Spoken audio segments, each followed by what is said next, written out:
to wait a little bit until June to get your score and get your application officially completed. But if you've got more than a year to plan for this, you definitely want to be looking for a test date that's earlier in the spring. Another benefit of a test that's earlier in the spring is that if you get close to test day and you're not quite ready yet, like your practice test scores are still on the upward slope, you of course don't want to be taking your test while your score is still getting higher. So at that point, if you had planned for a January or a March or an April test and you decide to push it back a month to really make sure that you reach your true potential, you'll still be nice and early in the application process. So like I said, it's not going to kill your application if you're a little bit later than that. But if you have the luxury of the time to set things up to be absolutely ideal, I would recommend a January or March test date, depending on what else you've got going on in your lives. Of course, if you're going to have a very busy spring semester, then you're probably going to want to get this done, bake your test in January before the semester really gets underway. Or if you're going to be doing something towards the end of the fall semester or over winter break, then a January test might not be ideal for you. But what you really want to do, and again, this is 1 year before you want to start medical school. So med school will start in July or August. We're talking a full calendar year before that to have your application in, because you do need to apply really June, July, probably August. You're starting to get to be too late. Unless you've got a really great application. If you apply in August, they've already been accepting students, or not accepting yet, but they've been sending out the invites for interviews. And you don't want to wait too long, because then, of course, there will be fewer slots left open for you later on in the cycle. But the general idea is you want to be done as early as possible. You want to make sure that things are all ready to go on that first day if you can. One reason for that is if you apply on day one and you've got that MCAT score already official, everything's in, it looks like you knew what you were getting into, you prepared for it, you did everything you needed to do, and you just got it done with, got it over with, didn't procrastinate or vacillate on whether you're going to be taking the test now or later on in the summer, or it just looks good. Looks good to have it on day one. Not going to kill your application if it's not, but again, that's your ideal timeline. Now, the light purple box, you can technically take your MCAT much later than that. You could take it even in up to mid-September. September 10th or 15th is usually going to be the last test dates of the calendar year. But if you're taking your test in July, but definitely if you're taking it in August or September, you're looking at applying the next cycle. So if you take your test this September, you'll be applying in summer 25 for summer 26 admissions.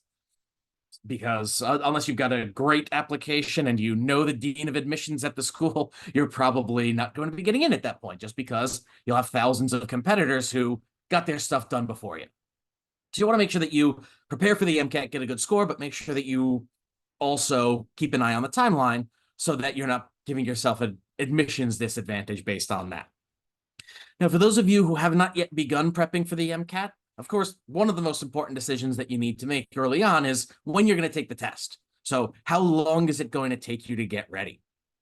This is wildly variable, depending on what courses you've taken, what you remember, how long it's been since you've taken those courses.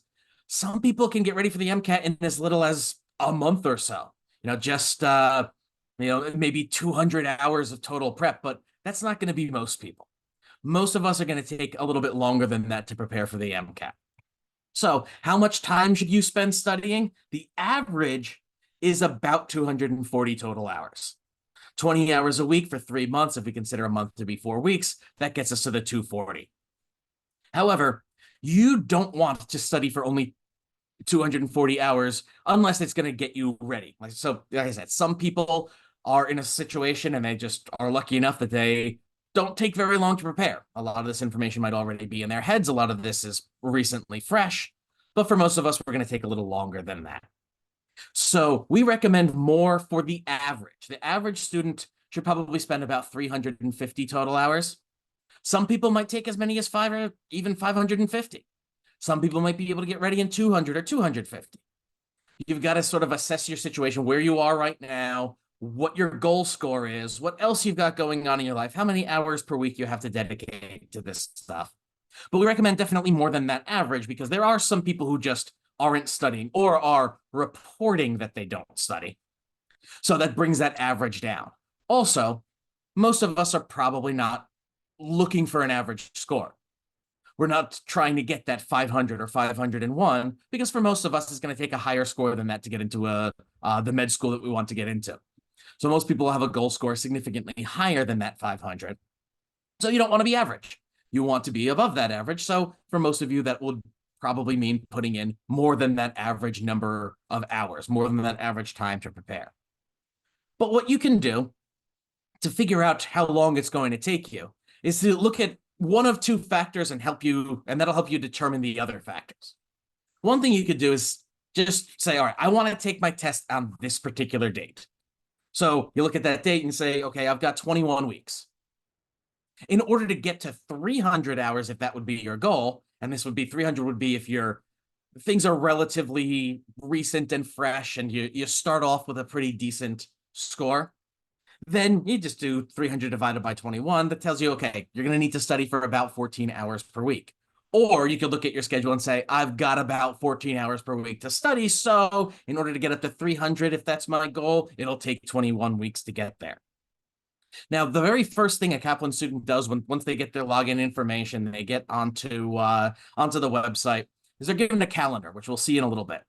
That calendar is adjustable, and that calendar will take the guesswork out of a lot of what do I do next? What should I study? What topics? What modules should I complete next? Calendar takes the guesswork out of all of that. But the very first thing that people will do is they go to the calendar and they'll tell the algorithm how many hours per week they have to study and what their anticipated test date is. So let's say that you say you're going to study for 21 weeks, 14 hours per week for a total of 300 hours.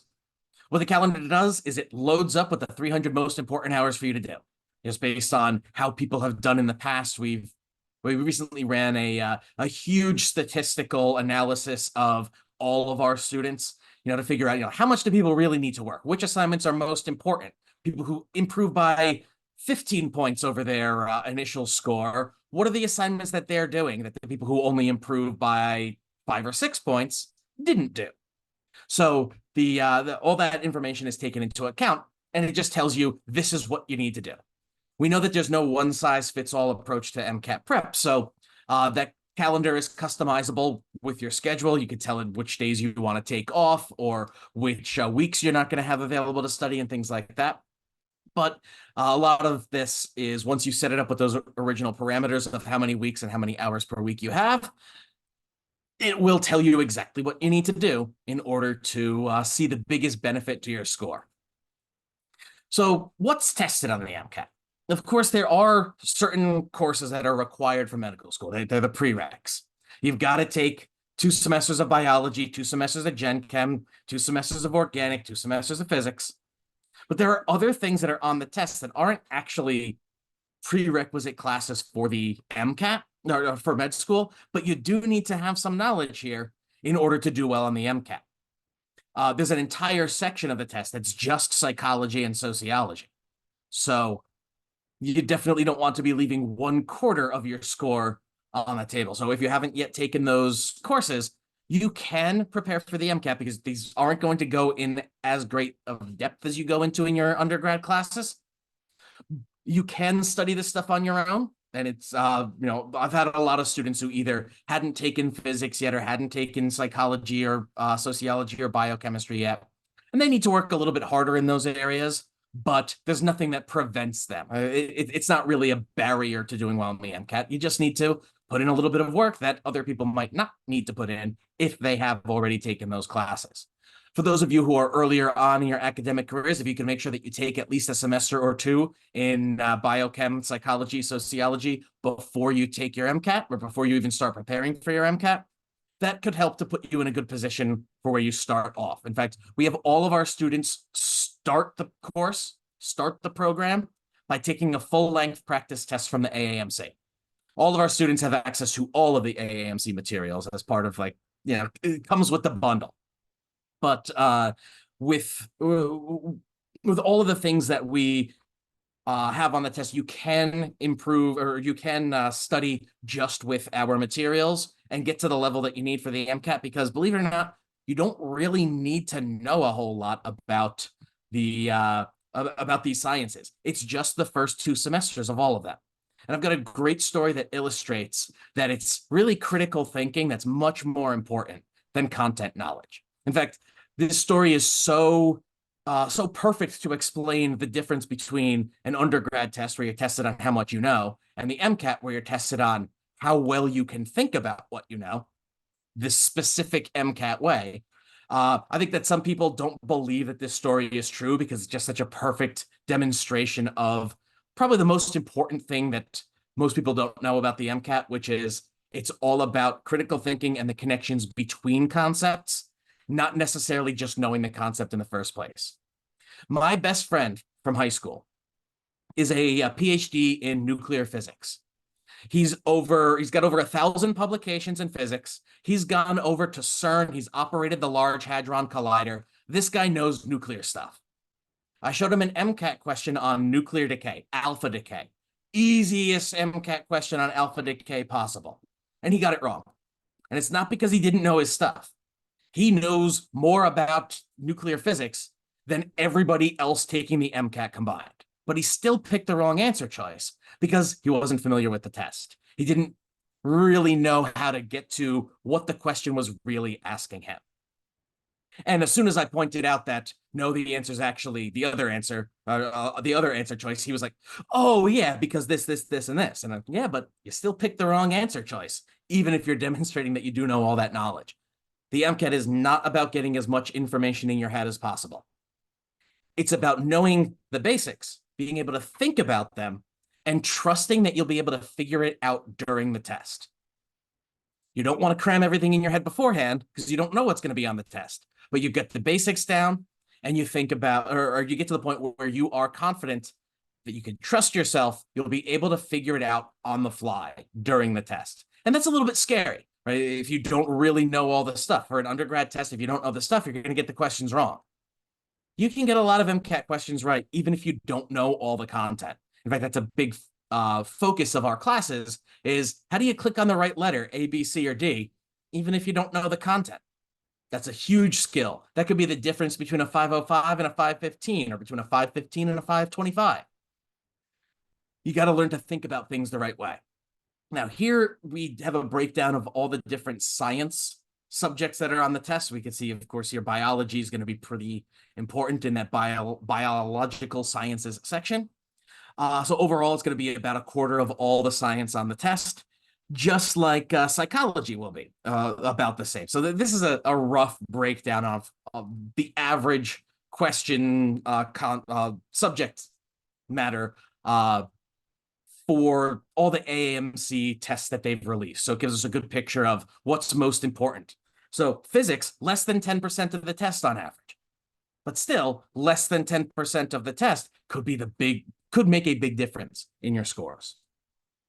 So once you know how long you're going to study and how much you're going to study every week, you want to have a good plan. Now, I'm not here as a salesman, right? We send teachers, not salesmen, because I'm just going to describe the course and talk about preparing for the MCAT. So whether you know you're going to take a Kaplan course, or maybe you know you're definitely not, or maybe you're considering it, there's some advice that I'd like to give to everybody, whether you're going to be one of my students one day or not. I want to make sure that everybody's prepping for the MCAT in a way that's going to lead to success. One thing that we spent a lot of time doing is designing our course to have the right order. So the right topics in the right order. You don't want to start with just prepping with something like electrochemistry, because that is built on a whole bunch of other things. If you don't have the familiarity with the way things like charges work and how redox reactions work, and what thermodynamics, so like things like what is a positive delta G or a negative delta H? What do those things mean? If you don't have that basis, then studying electrochemistry is not something that you should be doing. You should be focusing on those more foundational topics. So we put things in the right order where you build up towards those more complicated topics. Another thing that we do with our instructional order is we don't do all of physics and then move on to all of Gen Chem and then move on to doing all of biology or anything like that. You want to mix it up. You want to make sure that you're not just going through, like, starting in page 1 in the physics book and reading to the end of that, and then picking up the Gen Chem book and reading to the end of that. You want to be mixing things up. So there are a couple of learning science concepts that we basically constructed the course around. And one of them is known as interleaving. And that's what we just saw. So instead of doing all of physics and then all of Gen Chem, you do a little bit of physics and then some Gen Chem, maybe some bio, and then you mix it up. A couple of benefits of this is, one, the information stays fresh in your mind, right? If you study all of physics and then move on and do everything else, by the time you get to the end of everything, you've forgotten all that physics because you haven't been keeping it fresh in your mind. And that's where spaced repetition comes in. What we want to do, we want this graph of time versus the percentage of the information that you remember. What we want to happen is you study and you remember that for the rest of your life without forgetting. But think back to the last undergrad test you took. If you showed up for your test and the professor said, sorry, I had to move the test, it's tomorrow. Also, you're all being locked in this room for the next 24 hours and you're not allowed to study or discuss the content. You would have done, most likely, a whole lot worse, right? Because a lot of that information fades pretty quickly. We're used to studying to avoid making mistakes, but we want to turn that around. We want to make mistakes so we know what to study. And also, because we know that that information is going to decay, we're going to repeat all the topics. So the calendar that I talked about before puts all the topics on the MCAT, or certainly all of the high yield topics, go on there at least 3 times. So you're going to be mixing everything up. You're going to be seeing everything repeatedly. And if we take a look at this curve here, right, we learn a lot, but then it starts to decay. But then we study again, and that starts to decay. But notice the slope of that decay. You're not quite getting back all the way down to where you were before. You're not forgetting everything. And then before you forget everything again, you're going to study it again. So this is called a forgetting curve. You learn and then you forget. You learn and then you forget. But if we join up the bottoms of all of these curves, we generate something known as a learning curve. And we can see that that is, of course, a positive overall trend there. So as you interleave, as you repeat these topics with some space in between, right? So you learn something, then you go do some other stuff for a while, then you come back to that topic a week later or a month later or something like that. So the interleaving and the spaced repetition is how you get this overall positive trend, and it's how you actually learn material, as opposed to just trying to hold it in your working memory or your short-term memory, regurgitate it all out onto the test and then forget about it by the next day.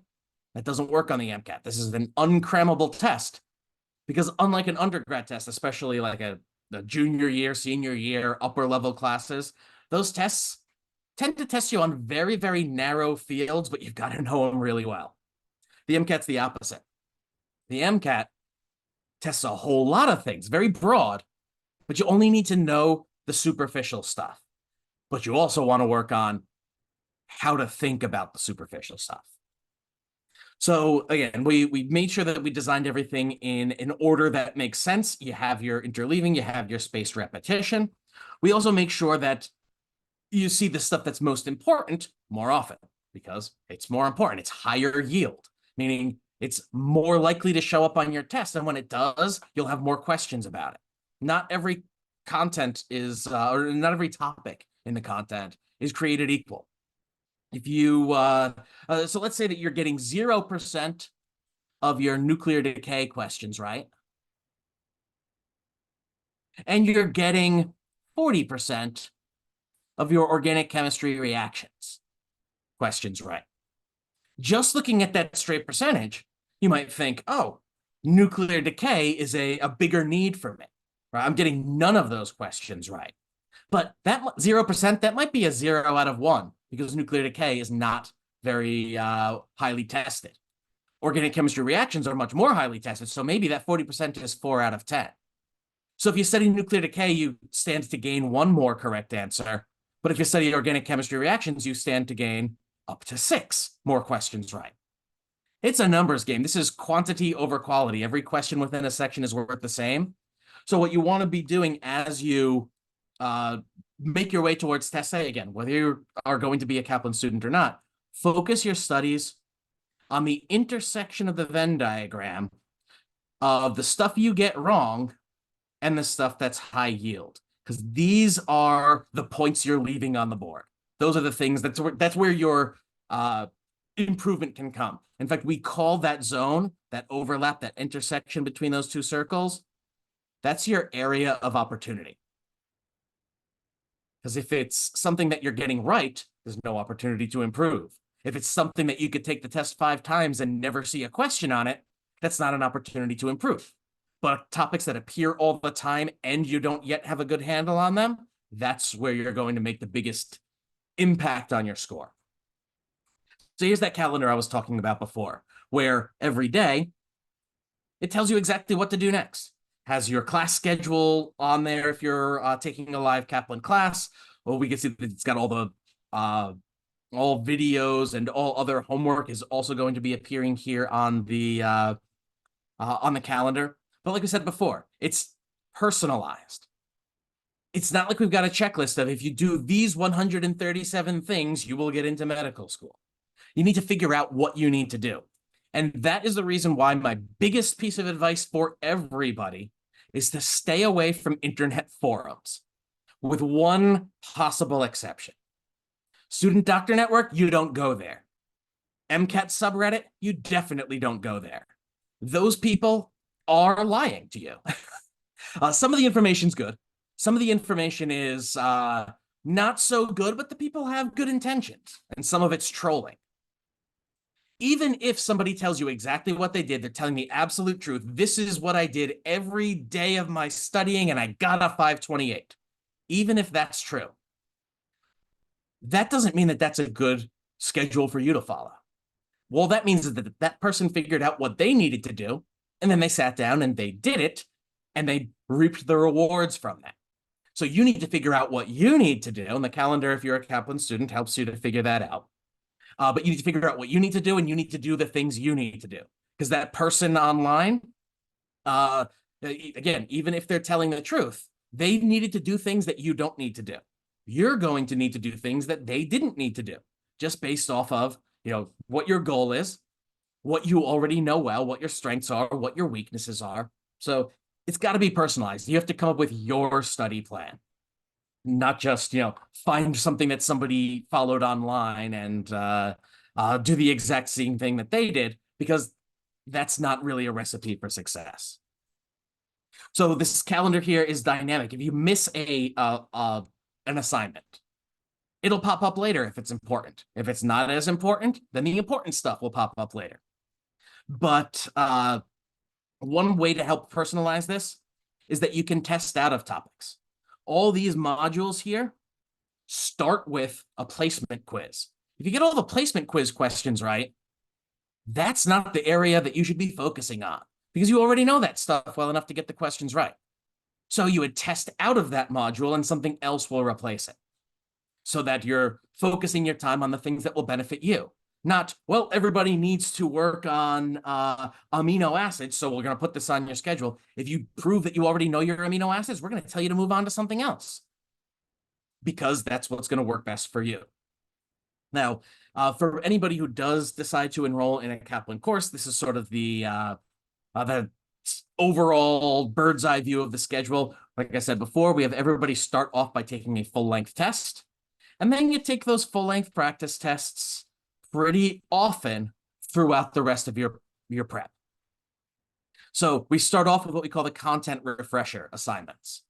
Those are just designed to sort of remind you of what you learned in class 2 or 3 years ago, but you don't remember now. After that comes the application assignments, which is all the same material, but presented in a different format, presented in a different way, to help you wrap your head around it. So it's related concepts, but not the exact same thing. You're not actually repeating with our spaced repetition. But then once you're done with the application comes something that we call the prep cycle. And the prep cycle is really just taking practice tests and reviewing it, and then working on the things that your review told you that you needed to work on. Then you take another practice test and you review that, and you work on the things that you didn't do so well on. Then you take another practice test. You can see how it is, in fact, a cycle. Well, like I already said, you can skip the stuff you know so that you're prioritizing your study time on the things that are going to benefit you more than other assignments might. And like it says down here, it's the fastest way to get a higher score because you're focusing on the areas that you don't already know. So here's that prep cycle where you take that test, you review it. We'll talk a little bit about reviewing a practice test in a moment. And then you use the results from that review to tell you what you need to work on, certain content areas that you need to work on, certain resources that you want to use, tests that you want to take, all that kind of stuff. So we do have a lot of practice available on the Kaplan site for those of you who choose to enroll with us. You have 11 full-length Kaplan practice tests plus everything the AAMC has ever released. So a lot of practice, and the Kaplan tests. In fact, we just revised some of them. We're continually revising them. Just revised them just a few weeks ago to make sure that our tests are in line with the AAMC tests, because they're the people who make the MCAT. So our tests should reflect what's on their tests. And so we make sure. We have a team, a test likeness team that I've worked with in the past who look at every question. Every question is modeled off of an AAMC question. So it is very realistic practice. And again, we stay away from those forums, because if you go on the forums, you'll see all sorts of conspiracy theories about how, oh, Kaplan is going to inflate your scores, or Kaplan's going to deflate your scores, or whatever. And it's all baloney. You know, obviously, it wouldn't make business sense for us to send you on test day with an unrealistic expectation of what your score would be, because you might get really high practice test scores if we inflated your score, and then you get the test day and you get a much lower score. You're not going to be a very happy customer. So it wouldn't make any sense for us to play around with those scores in any way. And if you look at it in the aggregate, just overall, the thousands of people taking it, it's not that any test is harder or easier or scores are inflated or deflated. But when you look at a small sample, any small fluctuation seems to be magnified. So people might score on average a little higher on one type of test versus another type of test. But that doesn't mean that it's actually any harder. It just means that they happen to get more questions right. Maybe they encountered more of their strengths on one test or fewer of their weaknesses or something along those lines. There's always going to be fluctuation in your scores. The practice that we have, all of the practice, whether it's AAMC or Kaplan, is just as reliable as anything else. Now, when you review your practice, it's not enough just to read the explanation and say, okay, yeah, if I knew that science fact, I would have gotten this right. Now I've read the explanation. Now I know that science fact. I'm good. That'll be great if you get that question on test day, but you're not going to get that question on test day. You want to use all of your mistakes as opportunities to get better at the MCAT. So when you're reviewing, look at, it's a multiple choice test. So look at what mistakes you made. Every time you get a question wrong on a multiple choice test, you're making at least 2 mistakes. You're failing to recognize that the answer choice you chose was wrong, and you're failing to recognize that one of the ones that you didn't pick was the right answer. Those could be for the same reason, but they could also be for 2 different reasons. There could be 2 different opportunities for you to learn. When you take a practice test, you generate a ton of data, but data are only as good as the analysis of those data. So what you need to do is compile the data, analyze them, and then use that to figure out what you're going to be doing next. So you want to figure out not how many questions you got wrong, but why you got them wrong. Why was I tempted by the wrong answer? Why did I reject the right answer? Look for patterns. Look for question types or topics that you tend to get wrong more than others. Look for answer choice types or question types that you tend to get wrong, or answer choices that you select incorrectly more often than others. For instance, in the cars section, I remember a long, long time ago, I was a Kaplan student myself. I was sitting in that classroom, and I remember my teacher was talking about the wrong answer choices in the verbal section, as it was called back then. It's called cars now, but it's really the same thing. And I remember my teacher talking about opposite answer choices, where it's literally the opposite of what the correct answer would say. And I remember sitting there in that class thinking, okay, I could see how some people might be tempted by that. There's no way I'm going to fall for an opposite answer choice. I'm too smart for that. Then, of course, I reviewed my baseline test and saw that more than 50% of the questions I got wrong, I had selected an opposite answer choice, which was very humbling, but it was also a very important thing for me to know. The only adjustment I made was after every question, I paused before moving on to the next one, and I thought to myself, wait, let's check to make sure that this isn't actually a tricky opposite. And I caught myself making that mistake, and I fixed it often enough. My score went up 3 points, even though that was the only adjustment I made. 3 points in just that one section, and it never went back down. It was a good thing for me to notice that pattern that I tended to fall for opposite answer choices. Maybe it's opposites for you, or maybe there's a certain question type, or maybe there's a different type of wrong answer that you tend to fall for. Maybe there's topics. When you take a practice test and you look at every question and you compile all those data, you'll be able to see your tendencies, your bad habits, the things that you're doing wrong over and over. And those are, of course, the things that you're going to want to be addressing. Now, I mentioned before that we recently did sort of a statistical analysis of all of our students. So we have a good idea of which assignments are done by people who end up scoring high, which assignments are not done by people who don't end up scoring that high. So this is how we ended up sort of ranking the importance of all of our modules and all of our lessons and everything so that we can make sure to prioritize what's most important with that calendar.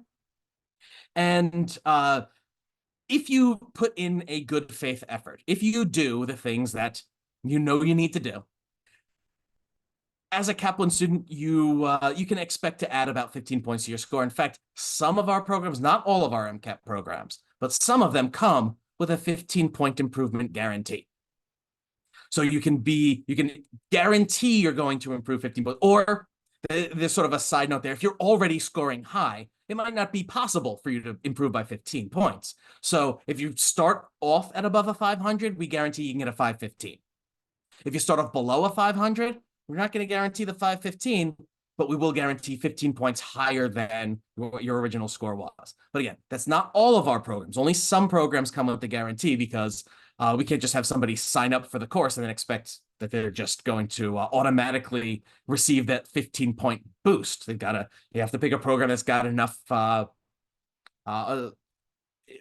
instruction in it and enough personalized back and forth with your teacher. So it's not all of our programs, but all of our students do have access to the same resources. So whether or not you chose one that has that guarantee, you still have access to all the same stuff. Now, I think that the biggest benefit of prepping with Kaplan is our teachers. Our teachers, especially, I work with Ari here probably a couple times a week on classes, and she is a fantastic teacher. Think about the best teachers you've ever had in your life. Ari's as good or better. So all of our live online teachers, all of our teachers are really good at what they do.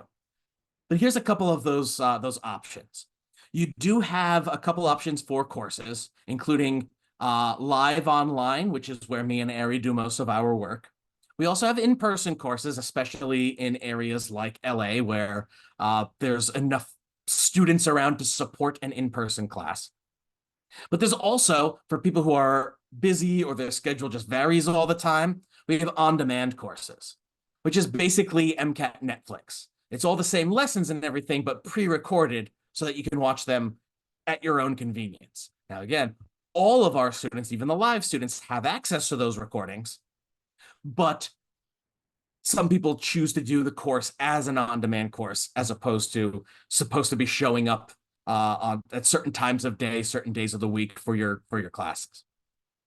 Now, we also have all the same teachers working with students one-on-one. So you have the ability to work with a tutor to specifically address your own needs. And there's different levels. You could get a certain number of hours or more hours added onto the package or whatever.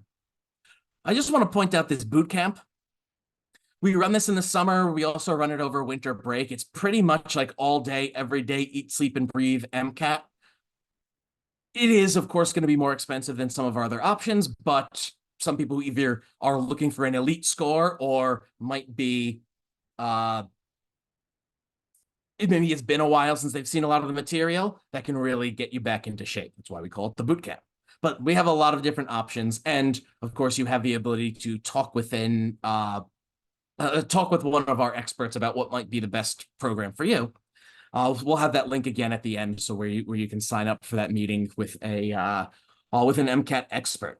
Here we got some of the in-person courses that will be running near you. So we see we've got a course running over the summer in Westwood. We also see, here's that boot camp also offered. So we have 2 summer boot camp sessions and 1 winter boot camp session. But then, of course, we got this other one right here. So depending on your schedule, when you want to test, some of these might be good options for you. But when our students enroll, they basically pick how long they plan to study for. And even if it doesn't fit into one of those if it's not, maybe you want to get ready in 3 or 4 months. We actually have a plan listed out. So if you want to get ready in 1 month, probably not recommended, but this is what you want to focus on. If you want to get ready in 2 months, well, still probably not ideal, but this is what you want to focus on. So we have plans for 1 month, 2 month, 3 month, 6 month, and so on that that you can use as sort of a basis to start your own plan. And that brings us to the slide here at the end where you can schedule that time to talk with somebody who can help you choose the best option for you, or to help you figure out whether or not any of the options would work for you or would be best for you. People can study, of course, people do very well when they prep with us. People can also do very well prepping on their own or prepping with somebody else. I'm not here to tell you that you have to be a Kaplan student. It's the only way to go. But I definitely have a lot of faith in our resources. And like I said, I've been doing this for 17 years now, and we're only getting better and better and better at preparing our students for this test. So there's the link. You can use your QR code as well. We've also got some contact information here where you can talk with, again, more people who just know what they're talking about. One of the best benefits of Kaplan I've found is that there are a lot of resources, a lot of people you can talk to. Teachers, tutors, people who work the phones, people who work the chat online, really anybody involved with Kaplan in any sort of MCAT capacity is able to give you some really good advice, or find the person who can give you some really good advice. So I'll open it up now. If anybody's got any questions, you can, of course, reach out to us later on if you have any questions. You know what? I'll throw my own email address in there, which is nice and easy. It's just my name at kaplan.com. You want to ask me a question, you want to ask her a question, you want to ask somebody else a question, there's lots of people that you can get your questions answered by. But if you have any questions right now, while you've got us here, we might as well answer those for you. So let us know what you need to know so we can help. If you don't have any questions, have a nice rest of your night, I guess. But I'll stick around for a few to answer anything that you've got. Thank you so much, Patrick. And also everybody, if you haven't already, please fill out the attendance form, which is linked in the chat.